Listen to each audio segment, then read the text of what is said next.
surface of all standing water must have a certain degree of convexity. Based on the alleged globe circumference of about 25,000 miles, the Earth must cover away from you at 8 inches per mile squared. The formula is simple and accurate over all visible distances and has been proven by engineering software. At just 10 miles, there should be a measurable curvature drop of 67 feet, 20 miles, 267 feet, 60 miles, 2,400 feet. To calculate what amount should be hidden behind the alleged globe bulge, you can use an online calculator like this one. We can prove that this curvature does not exist. For example, in this video I filmed the opposite shore 21.03 miles away. You can see both the laser source and its reflection on the water. That laser in the opposite shore should have been between 218 to 223 feet below the globe horizon. No curvature is present. At a different lake in freezing conditions, the source of this distant laser should have been 168 feet below the curvature. No curvature is present.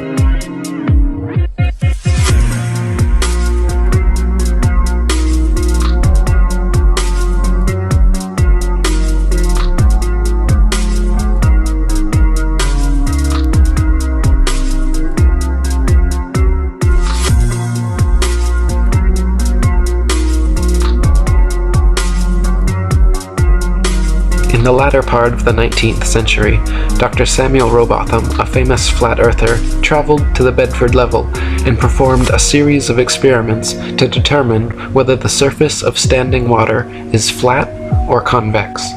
Samuel Rowbotham wrote, "A boat with a flagstaff, the top of the flag 5 feet above the surface of the water, was directed to sail from a place called Welch's Dam, a well-known ferry passage, to another called Welney Bridge. These 2 points are 6 statute miles apart.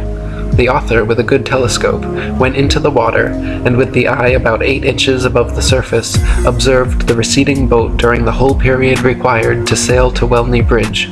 The flag and the boat were distinctly visible throughout the whole distance. There could be no mistake as to the distance passed over, as the man in charge of the boat had instructions to lift one of his oars to the top of the arch the moment he reached the bridge. The experiment commenced about 3 o'clock in the afternoon of a summer's day, and the sun was shining brightly and nearly behind or against the boat during the whole of its passage. Every necessary condition had been fulfilled, and the result was to the last degree definite and satisfactory. The conclusion was unavoidable that the surface of the water for a length of 6 miles did not, to any appreciable extent, decline or curvate downwards from the line of sight. But if the Earth is a globe, the surface of the 6 miles length of water would have been 6 feet higher in the center than at the 2 extremities. From this experiment it follows that the surface of standing water is not convex, and therefore that the Earth is not a globe. On the contrary, this simple experiment is all sufficient to prove that the surface of the water is parallel to the line of sight, and is therefore horizontal, and that the Earth cannot be other than a plane. In a second experiment, Dr. Rowbotham placed 7 flags along the edge of the water, each 1 mile distant from the next, with their tops positioned 5 feet above the surface. Near the last one, he also positioned a longer 8-foot staff bearing a 3-foot flag so that its bottom aligned precisely with the tops of the other flags. He then mounted a telescope at a height of 5 feet behind the first flag and took his observations.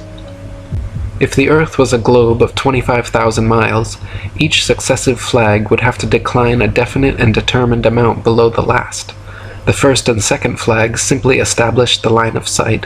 The third flag should then fall 8 inches below the second, the fourth flag 32 inches below, the fifth 6 feet, the sixth 10 feet 8 inches, and the seventh flag should be a clear 16 feet 8 inches below the line of sight. Even if the Earth was a globe of 100,000 miles, an amount of easily measurable curvature should and would still be evident in this experiment. But the reality is, not a single inch of curvature was detected, and the flags all lined up perfectly as consistent with a flat plane. Dr. Rowbotham wrote, "The rotundity of the Earth would necessitate the above conditions, but as they cannot be found to exist, the doctrine must be pronounced as only a simple theory, having no foundation in fact, a pure invention of misdirected genius, splendid in its comprehensiveness and bearing upon natural phenomena, but nevertheless, mathematical and logical necessities compel its denunciation as an absolute falsehood."